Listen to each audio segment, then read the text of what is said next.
Fate works like this. In ancient times, given the environment people worked in, they had to do these things. If we don't know this, if we don't understand the underlying principles and background, we'll end up with mistaken beliefs. Life is hopeless, little star. Why is it called life is hopeless, little star? Because those little stars, how do you look at them? Most of them are stars that just by hearing their names make you feel scared, make you feel like your life is hopeless.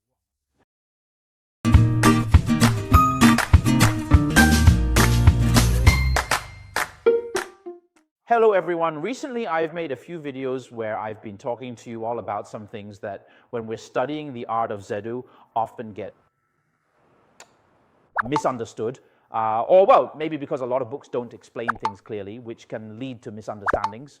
Or well, because of the nature of the fate analysis industry, its particular industry relationships. So it causes a lot of misunderstandings for everyone. Or sometimes it's because of certain movies and TV shows that lead people to misunderstand.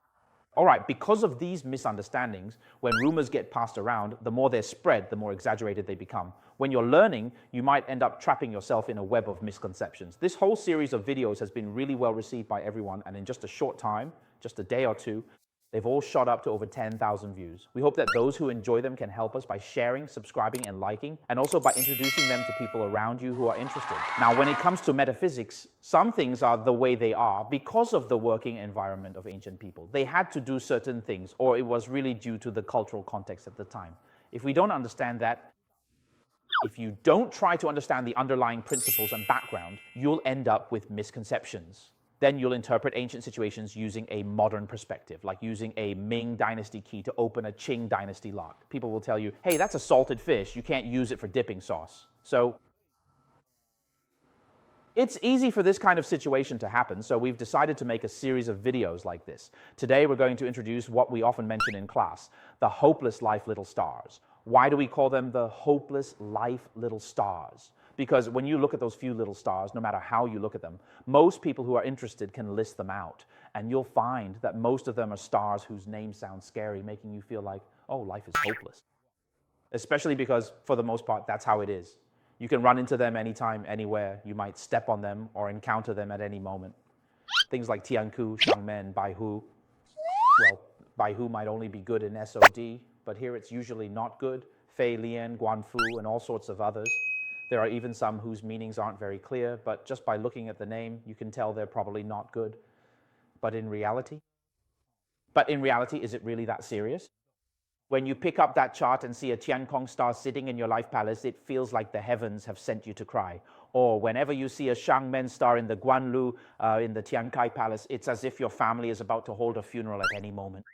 All right, is it really that serious? Is it really that scary? Some books even single out these minor stars and write about them separately, explaining them in detail. So what happens? When you're learning, or when we're learning, if you don't understand what it means, you go online and Google it. It tells you, wow, the sky star means your immediate family will be disappointed and you get really scared. Oh no, teacher, what about me? Especially since everyone only looks at the natal chart. Most people only look at the natal chart, and even most teachers only look at the natal chart. Then they tell you, oh, this means you'll have it really bad. You'll have to overcome this. You'll be like this or that. You'll be a lonely person, and so on. All sorts of intimidating statements. And even many books can't clearly distinguish between, oh, Dikong, Tiankong, Jiekong. Some interpretations of the Tiankong star even say you might encounter an air disaster. Come on. Don't say that. That's just a rumor. Oh, that's Yueyang, Yuedaji. People are just passing on hearsay. That Doshu is from the Northern Song dynasty. And even if you check the most reliable books and sources, it was completed during the Ming and Qing dynasties. But there were no airplanes in the Ming and Qing dynasties. So how could the Tiankong star mean falling from the sky or jumping off a tall tower? If you actually study the architecture of the Ming and Qing dynasties, you'll realize, yeah, seriously. The tallest building, even at its highest, is only 13 stories. And in all of China, there's only that one. There aren't many of them. So if you wanted to fall from it, it really wouldn't be easy. That's why, well, a lot of these news stories, actually, there were reasons behind why he was put in there back then, but he's definitely not as terrifying as people think. A lot of the time, it's because people today don't understand the logic of the ancients. And when they try to explain it using modern logic, it just doesn't make sense. The second point, just like we talked about last time regarding fate analysis, this is a very strange industry. The more it tries to scare you, the more frightened you feel, the more willing you are to pay. So, of course, if there's anything bad in your chart, they'll bring it up and tell you about it. Anyway, they'll always say something that hits home, because who hasn't had some bumps in life? Who hasn't felt, oh, things just aren't going my way? But does that mean all these people have run into bad luck or bad omens? Not necessarily. Most people don't really understand the inner workings of fate analysis, so they can't comprehend why such statements are made. Just because someone puts up a sign calling themselves a teacher or makes YouTube videos claiming to be a teacher doesn't actually make them one. They might not actually have a solid theoretical foundation to explain things to you. Maybe they just read a couple of books and are good at talking, so they can go around doing live streams and giving talks. But if you really analyze this logically, you'll realize this makes even less sense. There's no such reasonable situation. Is it really possible that it's because of the flight attendant? Of course. And what about the tourists? Is it possible they're following the flight attendant? It could be unrelated as well, but you have to understand it from the underlying principles in order to truly understand our lives and our own destinies. Not just, it's like when a teacher says something or another teacher says something else. You have to look at what they're saying and see if it actually makes sense. A lot of the time, you need to pay attention to whether the logic holds up, right? Now, let's talk about why these little stars exist. The origin of these little stars lies in actually, when Zi Wei Astrology first appeared, it only had 18 stars. That is 14 main stars plus Zuo, Yu, Chang, and Ku. Later on, of course, as we've mentioned before. Zi Wei Astrology is the latest to be completed among the Chinese metaphysical systems, and it has the most extensive system. In the process, it combined astrology with the I Ching, which then gave rise to Qimen Dunjia, and also incorporated elements like Feng Huo and many other things, eventually evolving into its own system. It's an enormous system, which made it convenient for the imperial court's official fortune tellers to study comprehensively and provide the emperor with all-around analysis. So, in this process, it incorporated many different schools of thought and a wide variety of techniques. I often like to say that it's very much like the modern trend of mixed martial arts, MMA. It combines all kinds of fighting techniques to form a complete system. Then, depending on each person's own learning habits, they would use it as needed. And in this process, of course, because of necessity, they integrated systems from all different directions. So in that era, we find that many modern books will tell you that the main star is called the A-level star. Oh, and then those lucky stars like fire, spirit, goat, camel, and so on, and those secondary ones like singing star, left and right, Kou Yue, the 4 killings, the 6 levels, etc., are called B-level stars. Besides the B-level stars, there are also C-level stars, D-level stars, and even E-level stars. Whether there are auspicious ones or not, I really don't know, because we simply don't use them this way. So why is it like this? Actually, if you look through the ancient texts, you'll find that these terms were never used. Ling was never mentioned at all. And that's why I often say many times when you're trying to interpret what the ancients were saying, you still have to use the ancient texts. You can't just use your own logic to forcefully solve things for the ancients. So a lot of times it's because we want things to be more convenient or to make it easier for modern people to understand that we end up changing some of the original terms. There's nothing wrong with that. Because after all, you want people to understand more and more, but sometimes these changes can lead to situations where, as we sometimes say, you do a bad thing with good intentions, because when you write it this way, people might misunderstand it. For example, for a long time we've thought, this regarding Jia, Yi, Bing, Ding, Wu, when it comes to heavenly stems, there's no one greater or lesser. But from a young age, we've always been told, if you don't do well on your exams, it's like Bing scored better, so we always take the best one as Jia. So when you grow up with this kind of concept, you automatically feel that Jia is more impressive, Jia is better, Jia is more capable. So when the main star is regarded as a Jia level star, and those auxiliary stars are seen as Yi level stars, actually, these 4 evils and 6G, they are actually, in the ancient text, they were actually considered lucky stars. Oh, the next tier down is called miscellaneous stars. All sorts of random and messy stars are called miscellaneous stars. At this point, you might think, oh, it seems like the main stars are more powerful. Oh, everything is very important, right? So is that really the case? It should be, but what about the miscellaneous stars? The problem is when you consider them as secondary stars, you might think their impact is just like that, right? But actually, that's not necessarily true. Why? Because some of the so-called killing stars can actually have a significant influence on the main star. So at this point, do you think this killing star is relatively weak? It probably isn't, right? So actually, the entire structure of Zi Wei Astrology was never about comparing which is stronger or weaker in this way. This approach was created by some modern Zi Wei Doshu teachers, probably around the 1950s, to make teaching easier and help everyone understand. However, in the process, some things are inevitably lost. The entire system of Zi Wei Doshu, if you understand it through the main stars or through the auxiliary stars, which help and influence the main stars, this approach is actually easier to grasp than the Jia, Yi, Bing, Ding ranking. And finally, there's something even lower than that called dynamite.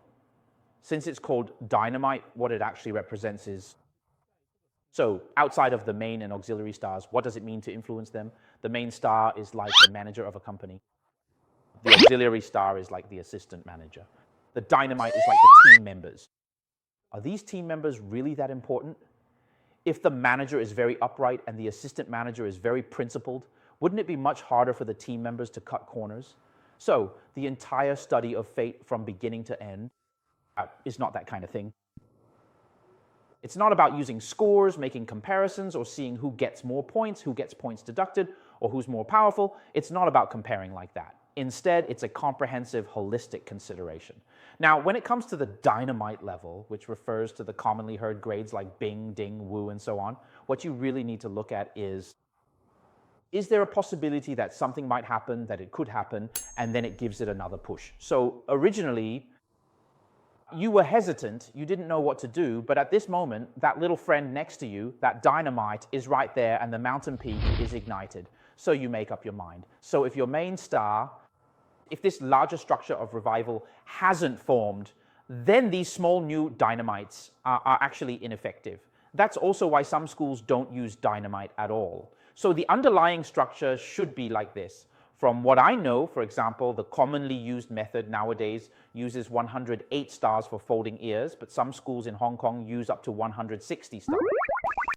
Oh, that many. That's because they have some unique techniques that specifically make use of these small new dynamites to look at certain individual matters.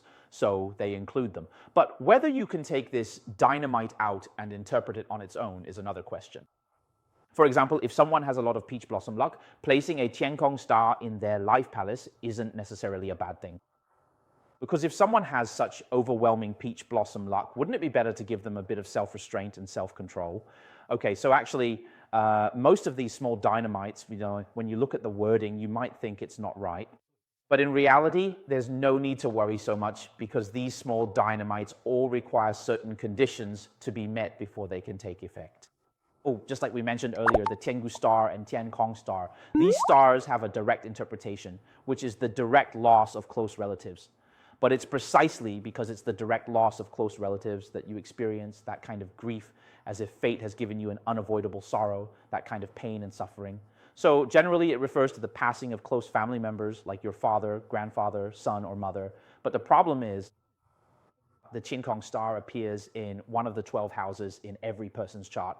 Everyone has it. Does that mean that every few years when it enters your parents' house and you have the Tiangu star, you'll feel dizzy or something? So every few years you'll encounter it once, right? If we follow this logic, does that mean everyone would have to mourn a family member every few years? That's impossible. If you just rely on this, if you calculate it based on probability, you'll see that it's impossible, right? So you can't interpret the Tiankong star that way. The correct way to use the Tiankong star is only when you actually see such signs in your birth chart. Only then, when you add the Tiankong star, does it indicate that this is a situation that's hard to avoid and you're more likely to experience it. That's all it means. But if it's about your parents or children, they're all healthy, everything's great. And then no issues with official positions, no problems with household registration, property sector is fine, everything is fine, and no inauspicious stars, just a Tiankong star placed there. No, there's nothing to worry about. That just means, well, maybe, perhaps emotionally, there might be a bit of a low mood, that's all. Sometimes it's just because, well, you happen to encounter this sign. It's like how we think basketball players tend to be taller, but actually it's because being tall gives you an advantage in basketball. So teams tend to select taller players unless you have exceptional jumping ability. Like in the NBA, there's that player who's only about 160 centimeters but can still dunk, just like that. It's simply that this is the result of that, but it's easy for us to misunderstand and get the concept wrong, and then we easily confuse cause and effect. We end up thinking, oh, basketball players all grow tall, but that's not the case. As long as you exercise properly, you'll probably grow taller too. No. So when it comes to the chart, you still need to analyze it structurally to interpret these minor signs. Yeah, it's just like dynamite. Only when the main structure has a problem can it take effect. And each one is different. Some are only used for annual cycles, some only for monthly cycles, and some are only used in certain positions. All right, they're ineffective in other positions. There are certain specific limitations, so you really don't need to worry so much. To be honest, in most cases, you won't really need to use them. Life feels hopeless. These little stars just make you feel hopeless when you look at them.